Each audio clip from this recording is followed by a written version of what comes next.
Testify Flash Talks 2021. It's been an amazing journey so far. This is second one or two things to learn from yesterday. We apologize that we just starting just like a minute or two behind schedule, but thought to serve you better. Okay, so if we all don't mind, like a quick introduction, probably in the chat box. You can tell us where you work, your full name, where you work, how long you've been a tester, how long you've been a tester. If you're not a tester, let us know, oh, I'm not into tech. And let's just drop one or two things in the chat box just for us to have an engagement here in the meeting room. So I'll be waiting for us in the chat box. Let's hear what you have to say. So your name, where you work, how long you've been working as a tester. That's if you're a tester. And if you're not a tester, please let us know that, oh, I'm not a tech tester, I'm not even a tech person whatsoever. So we're going to use that time to wait for more people to join us as well. Okay, just saw Miracle coming. Hi, Miracle. Good evening to you. Okay, so I think I'll just go and drop my own message first and let us know where I work, what I do, how long I've been a tester, and so on. Hi, Miracle. Good evening. Welcome. So before you came, we're trying to do introductions. Good evening, ma'am. So we're trying to do introductions where we tell ourselves our name, of course, where we currently work and what we currently do. If you're a tester, how long you've been a tester, and if you're not a tester, let us know you're not a tester. Anything you probably tech or not tech, it's fine with us. Just a way to know ourselves. All right, so I'll set the ball rolling. Okay, so my name is. I'm waiting for us in the chat box. So it's nice for us to know each other. Networking doesn't pass this.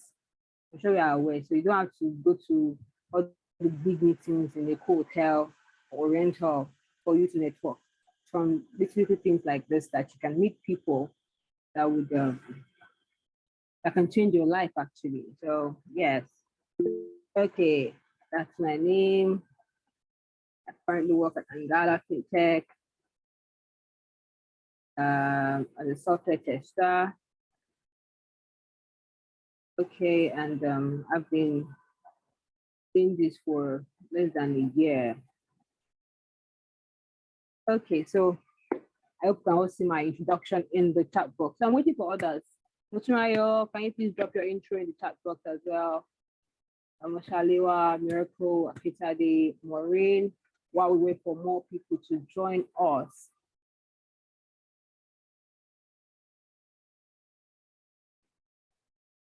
Okay, I can see Shaliwa, Awomodu. Okay, thank you.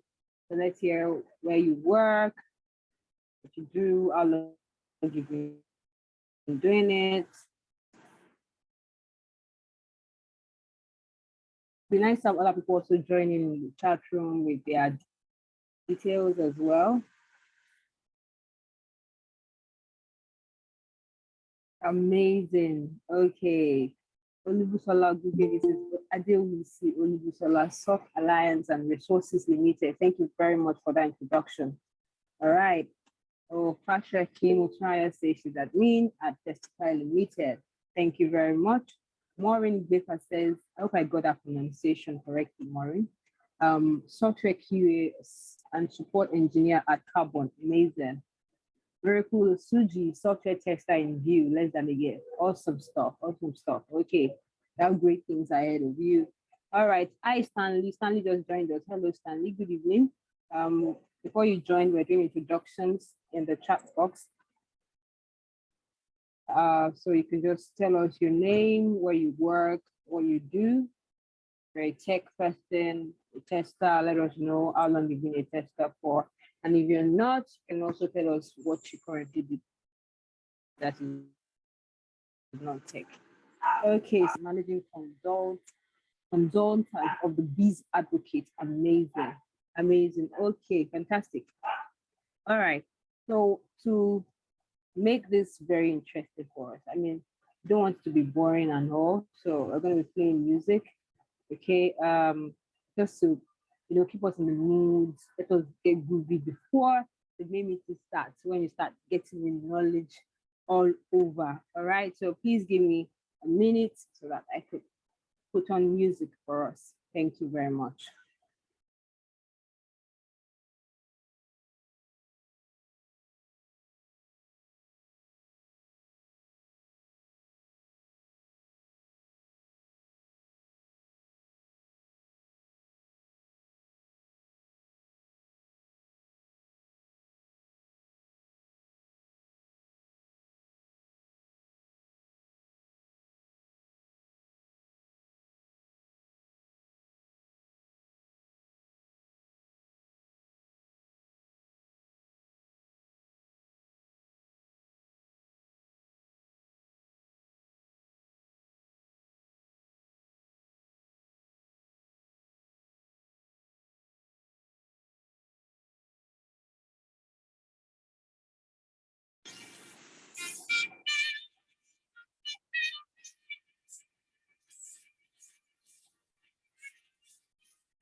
Okay, so all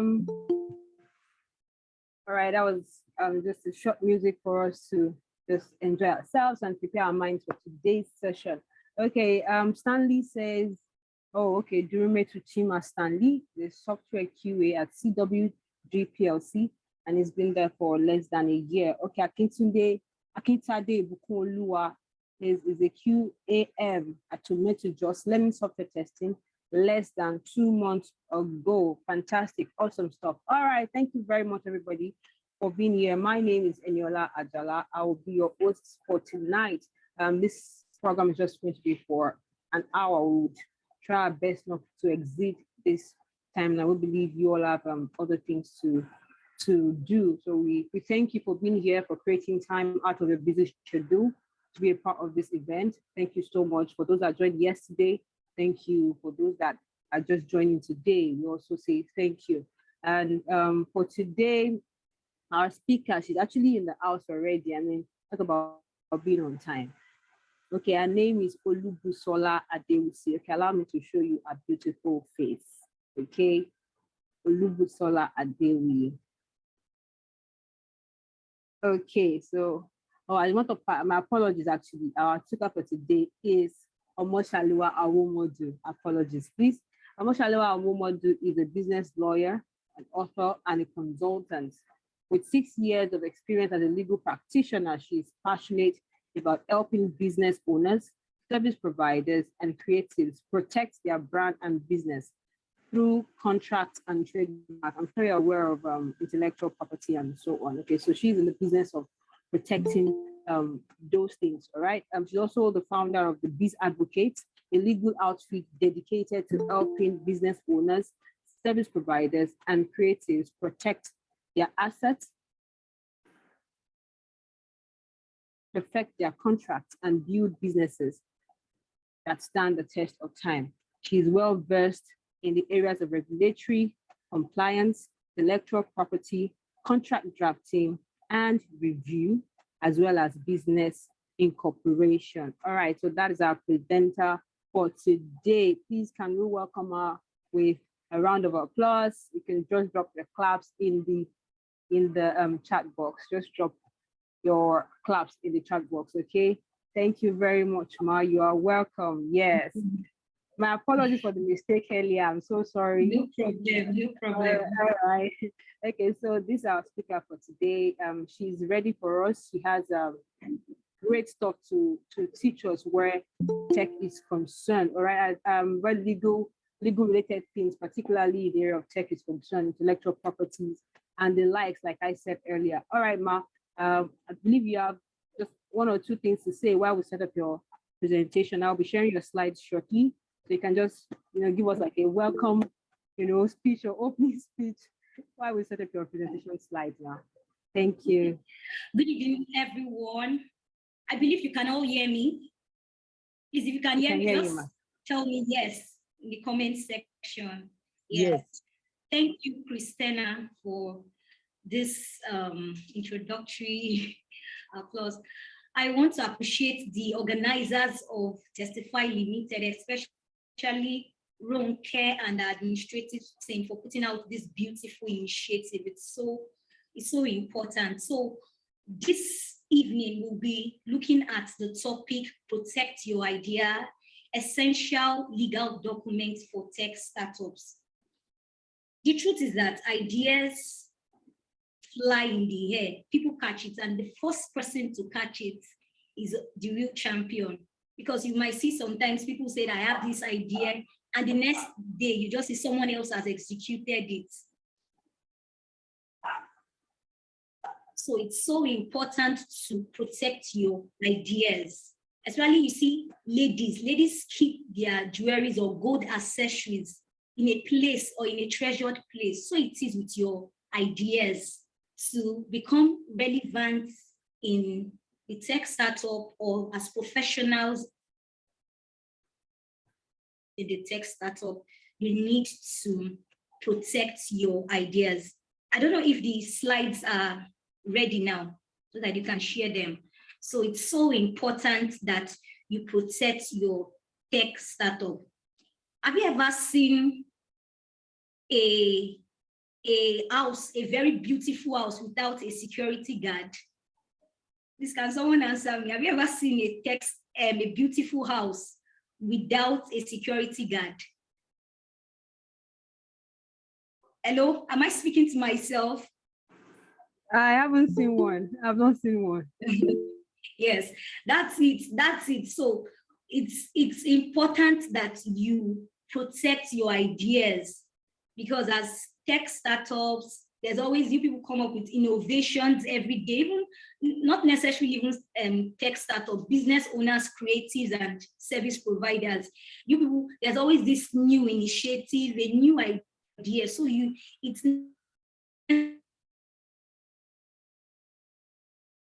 and you can either protect your brand by trademarking it, by patenting it, that's protecting your innovations, your inventions, or copywriting, which involves just protecting your creative or artistic works. So it's important that you protect your ideas. So I joined it together because it's necessary for you to have legal documents in place, because to become relevant or rightly positioned in this 24th century, you need to have agreements in place. It's a matter of necessity. You hear people saying that I and my friend are setting up this business, are setting up this startup. He may feel that I don't trust him, but it's much more than that. It's much more than that. Because when money is involved, you really see the true color of people. So, and apart from money or other things, it's having legal agreements in place. It shows proof or evidence of what was agreed by you and the other party. So it brings clarity in business relationships, because everything is in white and black. Especially when you write something in white and black, you can actually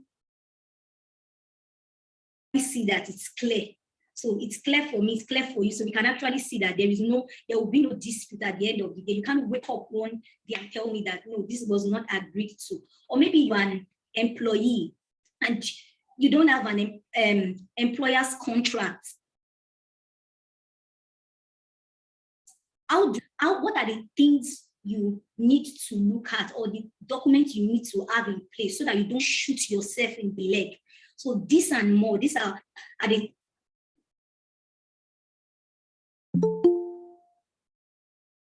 advice I need? What are the advice I need when setting up my tech company or when setting up my tech startup? These are, and much more, these are what we'll be looking at this evening. Sorry, Christina, I don't know if the slides Yes, it's coming up right away. are now on so that you can share them. Okay, thank you. So this is so important. So we'll be looking at the need to protect your ideas. Let me even ask, how do you recognize an Apple product? I want us to give a response so I know, or a feedback. How do you recognize an Apple product? Hello, am I the only one speaking to myself? By the logo.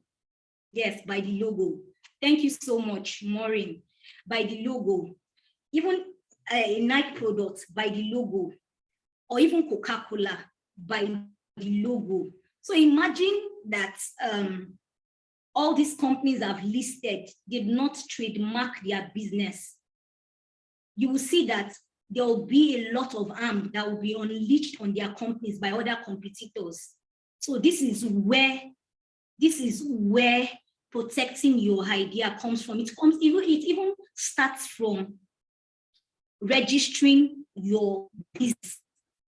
That's where it comes in place. Protecting your ideas, which involves patenting them, copyrighting them, and also trademarking your ideas. So this is what we're looking at in today's presentation quickly. So I think our business formation documents. What's a business document?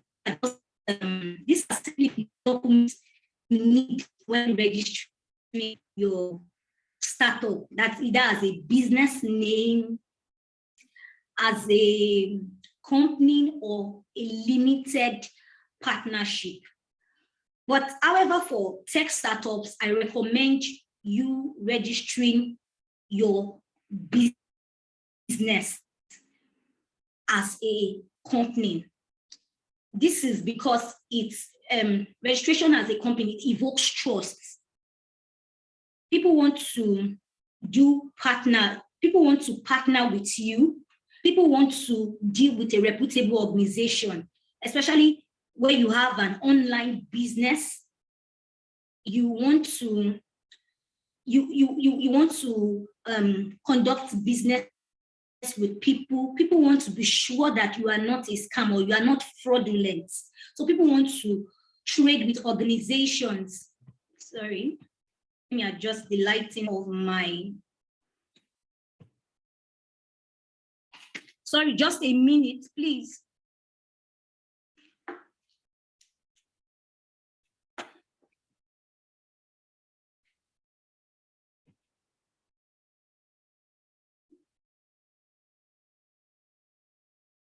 Hello?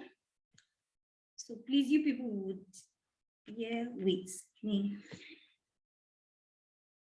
No problem, ma. Yes, bear with me because of the live thing. Yes, so as I was saying, I think we'll look at the third slide. Okay, let me see if I can.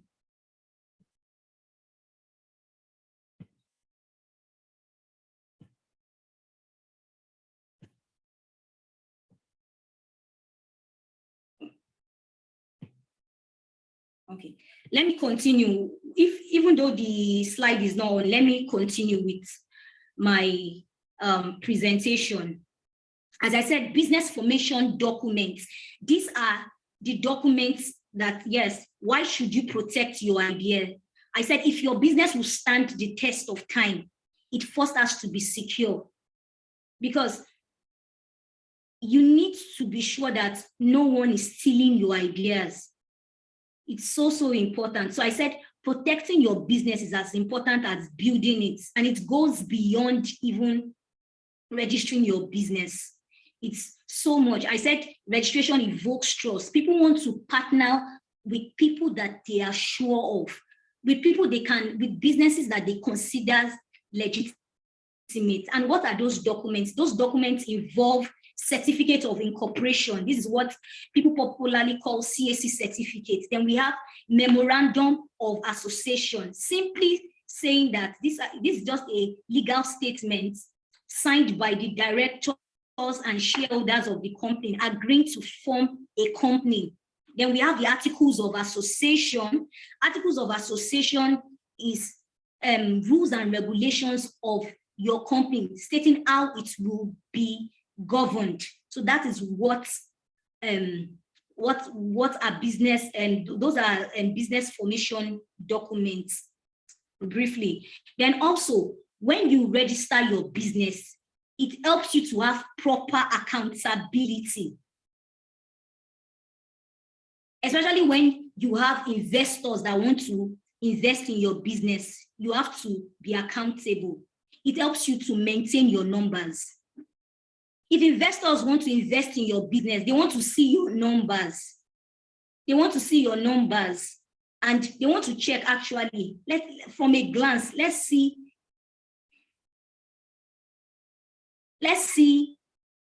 do these people, do they have, what's their budgeting for marketing?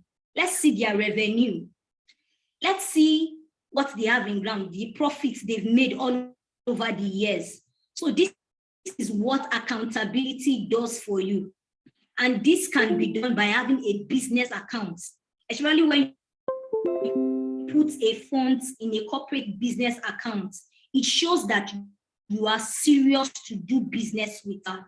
You are serious to do business with. Also, it gives you legal protection. It gives you legal protection. Where you have registered your company as a limited liability company, meaning that you have limited your liability. Liability is just saying legal responsibilities. Okay, I want you to go to the fourth slide. That is business formation document. Yes, thank you very much. I'm talking about legal protection. This is what, as I was saying, I said it's better you register your tech startup as a company, because where you have a limited liability company, meaning that you've limited your liability, that is your legal responsibility, to the number of, in case anything happens to the company, be it the company runs in debt, you won't be held liable. You won't be held liable for the debts of the company, because in the eyes of the law, a company is a person on its own. So this is what registering your company, as in your business as a company, does for you. Then it's what I was talking about the previous points. It offers you, it gives your company leverage to do business with you. It gives tech startups, especially investors, they want to be sure of their investments. They want to be sure that your business does not revolve around one person. This is why registering a company has so much benefits. So investors want to be sure that their investment is safe, that even as owners, so they want to be sure of doing business with you. Also, you have access to loans and credit facilities by financial institution. You can access grants, you can access loans and any other credit facilities you have. Next slide, please. We have shareholders agreement.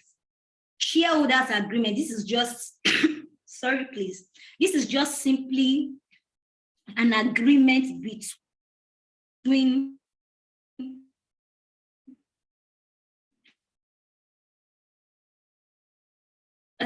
shareholders company. Especially when you have, most times I've noticed over the years that, sorry, please. I've noticed over the years that tech startups are not founded by one single person. They are always founded by a group of individuals. I hope I'm communicating. Please, if I'm going fast, you can tell me so I know. Yes, while you're communicating. Thank you so much. I've noticed over the years that tech startups are not founded by one single person. And there are times you will need to invite people to come and, sorry, to come and take over some roles. Sorry, ma'am. Thank you so much. It's because you need diverse skill sets. You need diverse personnel at some point in time. In your tech startup, you don't have so much fund and they provide capital for you. When they don't have capital for you, you give them shares in exchange for the roles they will perform for you. So it's important at this time that you place an agreement on them so that their rights will be determined. Each shareholder will be determined. So this is what it does. Then these shareholders will be entitled to dividends. These are just profits at the end of the day. So shareholders agreements are very, very necessary. I've heard people tell me that, Shalewa, my friend, we started this company. We've not reached any milestone and we've not even reached anywhere we've planned. And suddenly my friend just got a job and now I'm the only one running the company.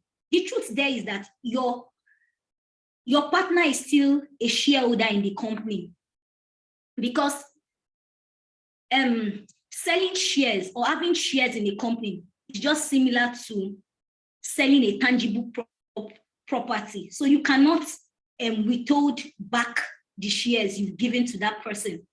So you have to be careful how you calculate and allocate shares to people, not just give any number. So when registering your company, you need to talk to a lawyer. How do I allocate my shares? How do I calculate it? So it's necessary. I would like to state here that there is something called vesting. Vesting is any shares over time. For example, you have 3 shareholders and they've agreed on the roles they would take. So let's say you want to give them 4% for a period of 4 years. That means that each shareholder is entitled to 1% for the period of time they would work for 4 years. So this is what a shareholders agreement does for you in particular. With the new introduction of the Companies and Allied Matters Act, you have to issue all your shares at the time of registering your company. Before, it was not like that. You could issue only 25% of your shares. For example, you registered your company with 1 million share capital.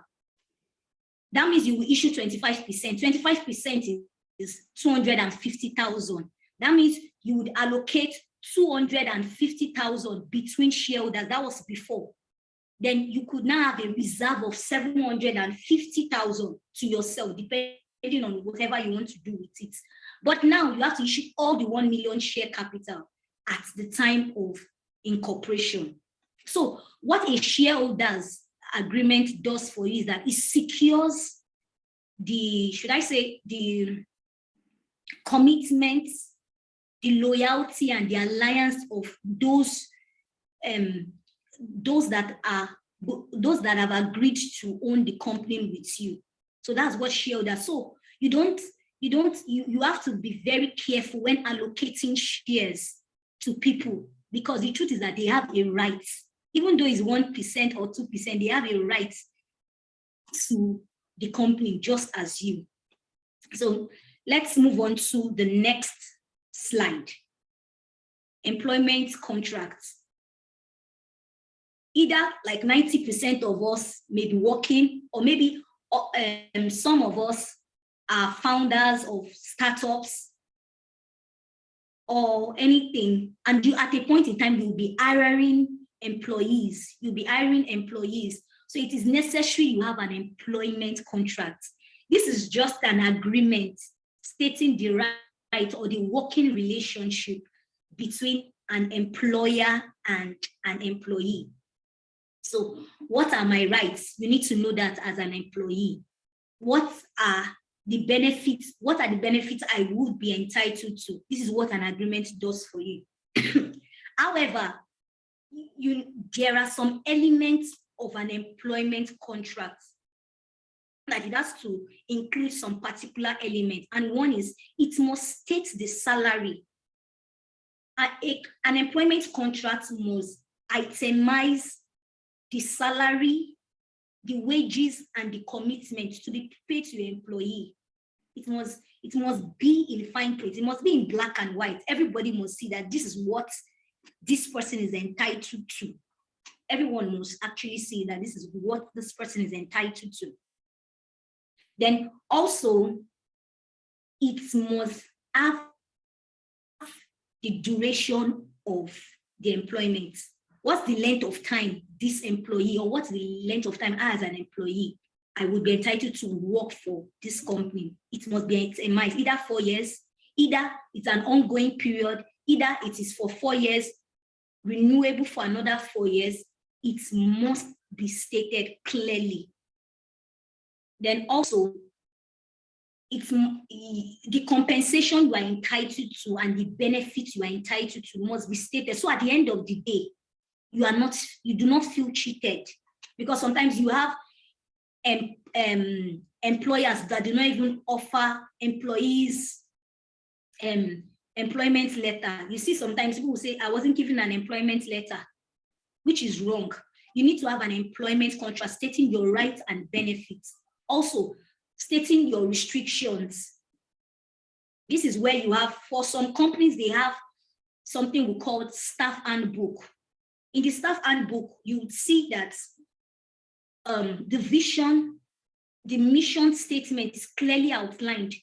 What leave you are entitled to, the vacations you are entitled to, maybe holiday leave, anything you are entitled to, your compensation, your benefits, and stating that at the end of the day, you won't be able to disclose some information about this company to others, or within a certain period of time, you cannot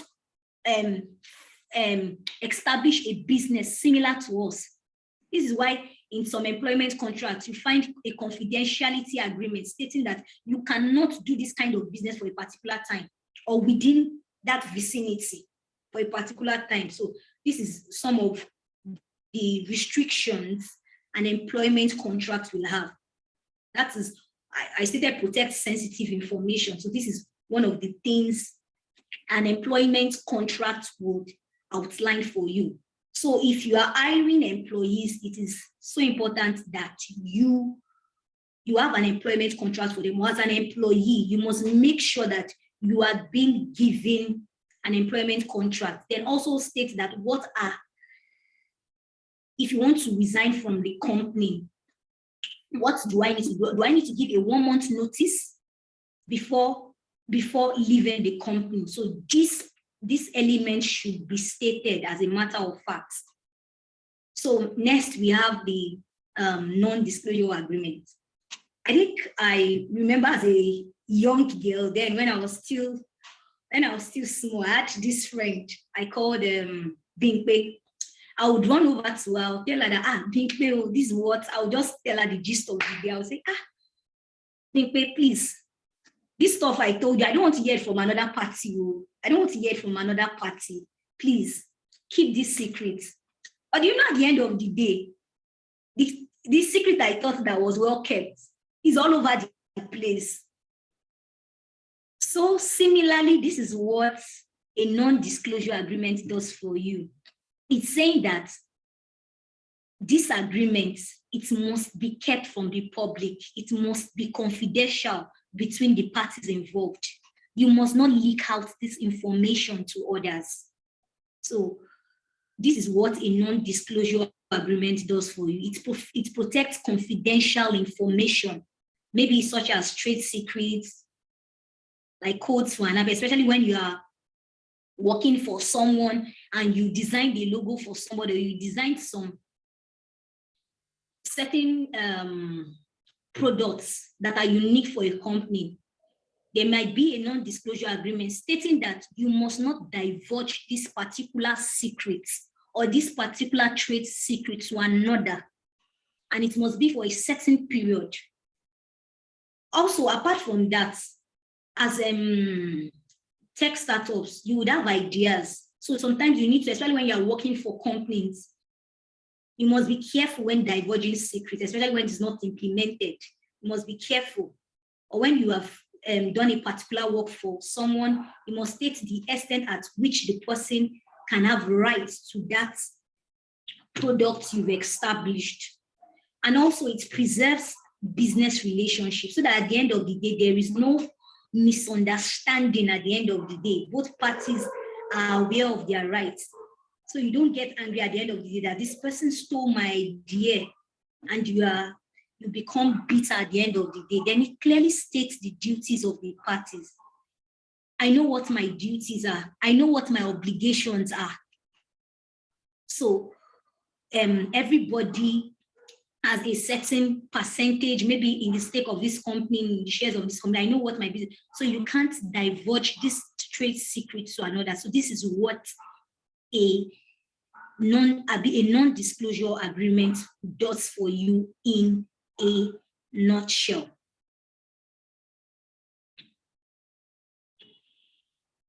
Then we have intellectual property assignment agreements. Intellectual property assignment agreement is they are just agreements stating that when I want to transfer my intellectual property rights to you, I must have an agreement. Let me just put it in clear terms.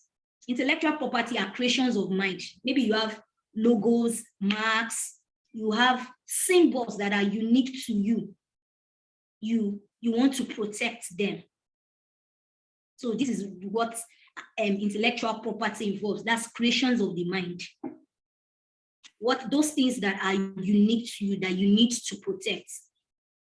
And you can protect such intellectual property by trademarking your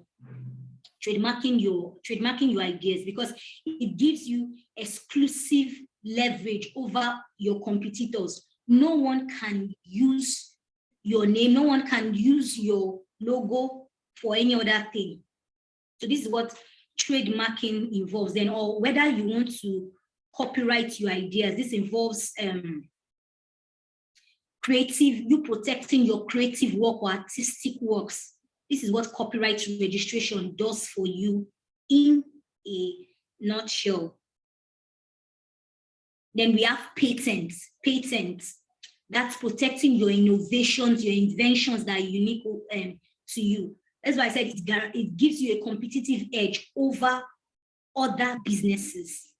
So it gives you exclusive rights. Then there are times, even in the course of employment, there might be a need for you to transfer your intellectual property to your employers. Let me give you an instance of what I'm talking about.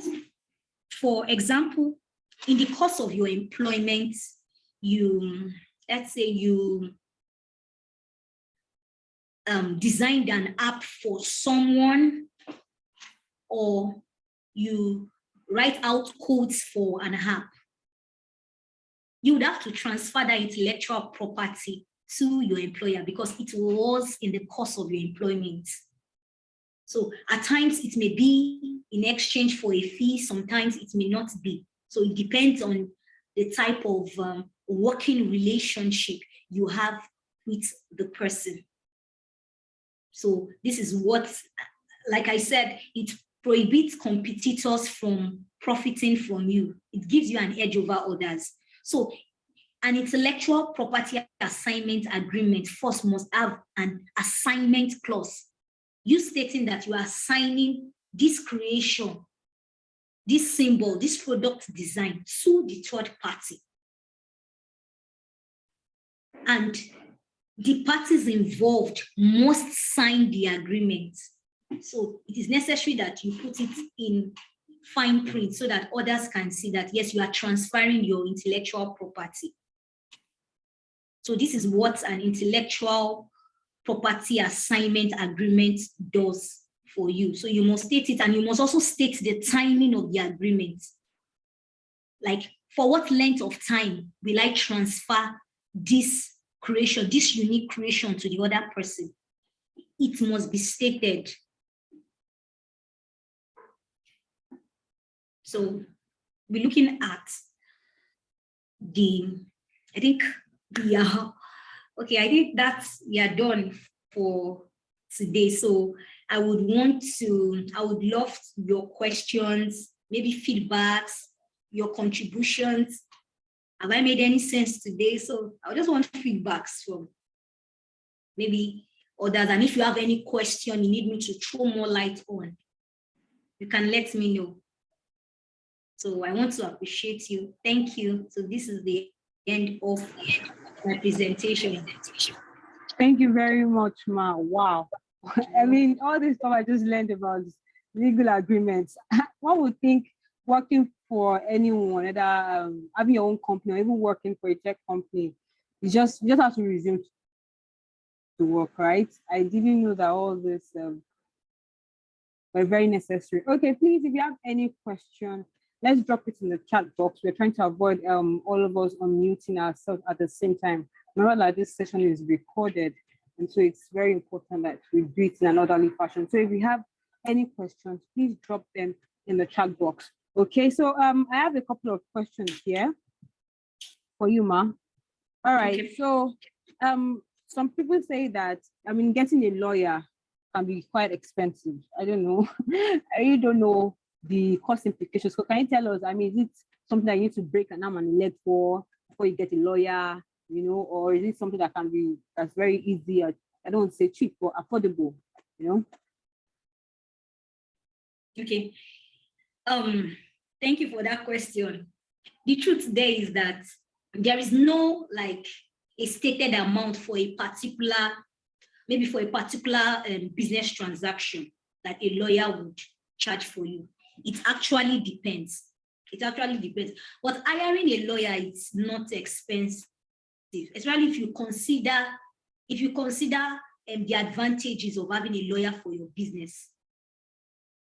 Because at the end of the day, you would have structure. Most times you see people coming to lawyers when they've already encountered maybe a delay or a trouble in their business. You see people coming over. So what this other person will charge may be different from this person, but at the end of the day, am I providing value for your business? This is why I recommend that you have a lawyer on retainership basis. It's much more affordable. So at a certain period of time, this lawyer takes care of your business needs. So you can actually come to an agreement. It might be instrumentally, depending on what you both agree to.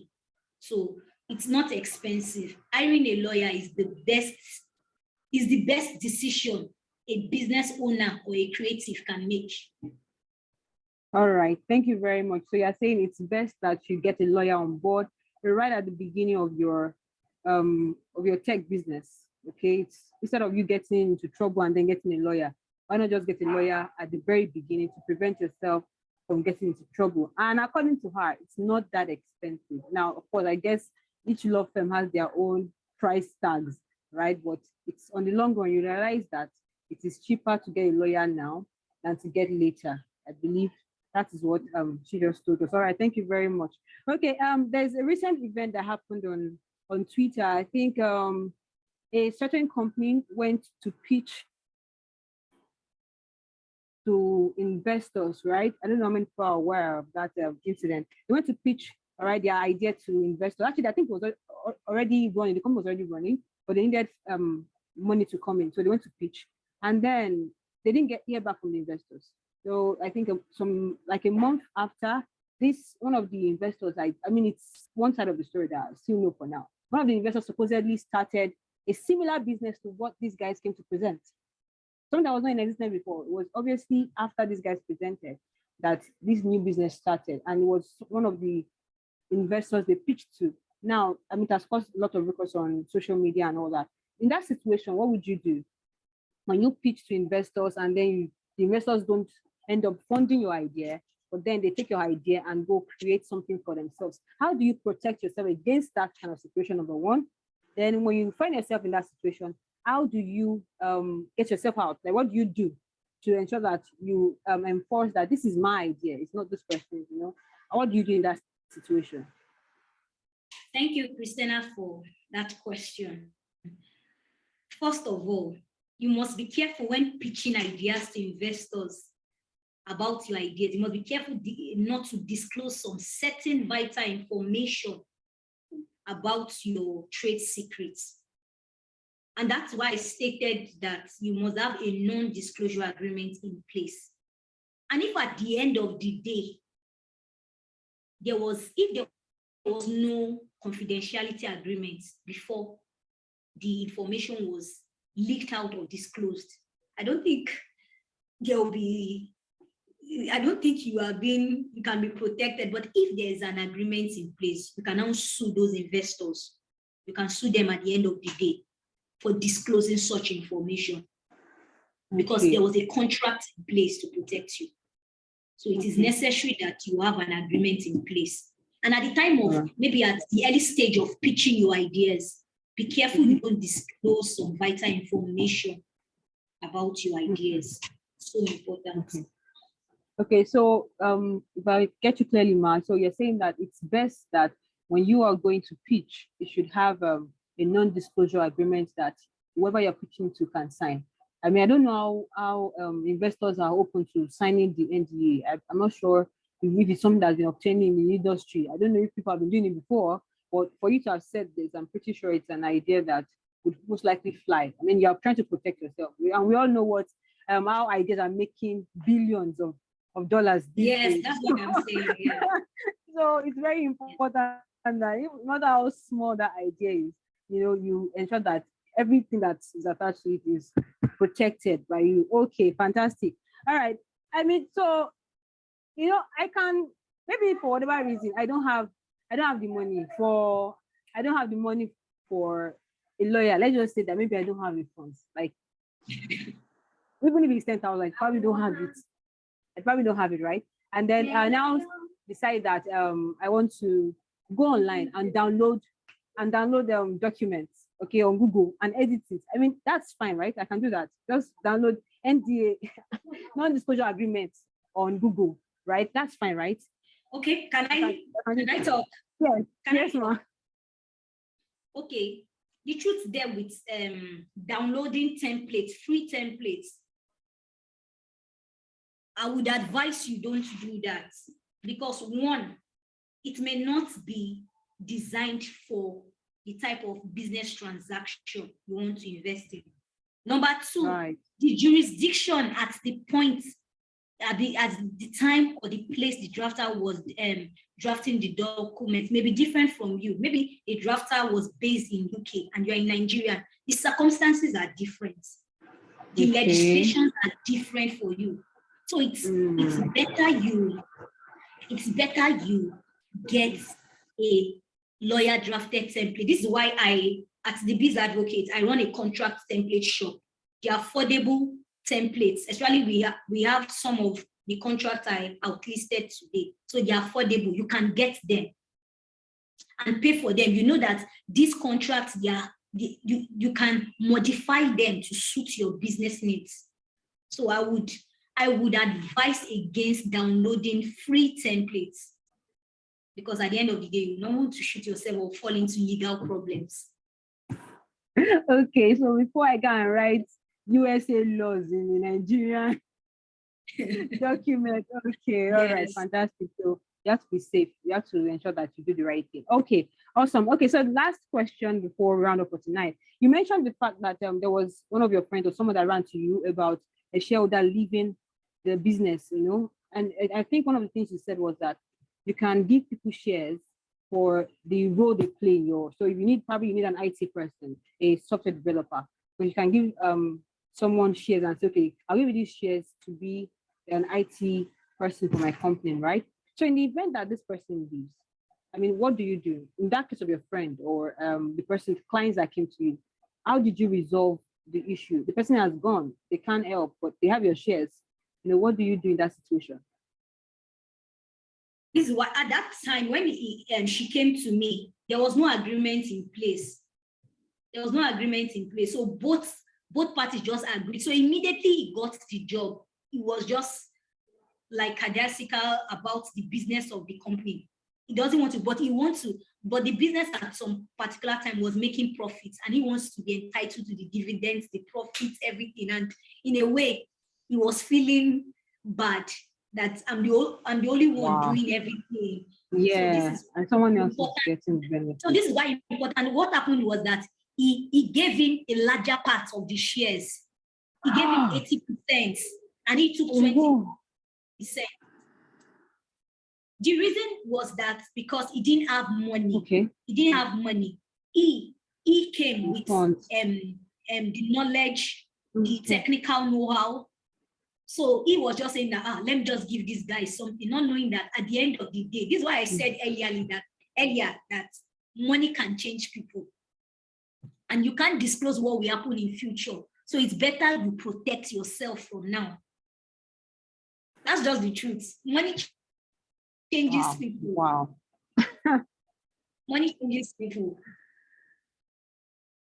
That's just the wow. Truth. Okay, interesting. Yeah. So you have to protect yourself from the very beginning. So you have to protect yourself from Christina. There's a question. Looking at the question yes, now. Ma. So yes, there's a question. That's by Muturayo yes. Pashaki. She said, what advice would you give an employee who got a contract from his or her company and wants to totally understand? Sorry about that. Who wants to totally understand all the content before signing, especially if he or she got confused. First, when they give you you must be given a contract of employment to read, and at the end of the day, at the tail end of the document, you sign. So it's your responsibility when you are given a contract. Read it. If you don't understand it, talk to a lawyer. Just talk to a lawyer, so that at the end of the day, your rights will be protected. So I would advise you read everything. Be sure that you would. I think there was a time I was working for someone in the legal firm and in a firm. That was like 4 years ago. And there was something in the contract that didn't go well with me. And I just said, sir, please, I want you to rectify this area, or I can't do this without adding a time. He said, I will be for probation for 4 years.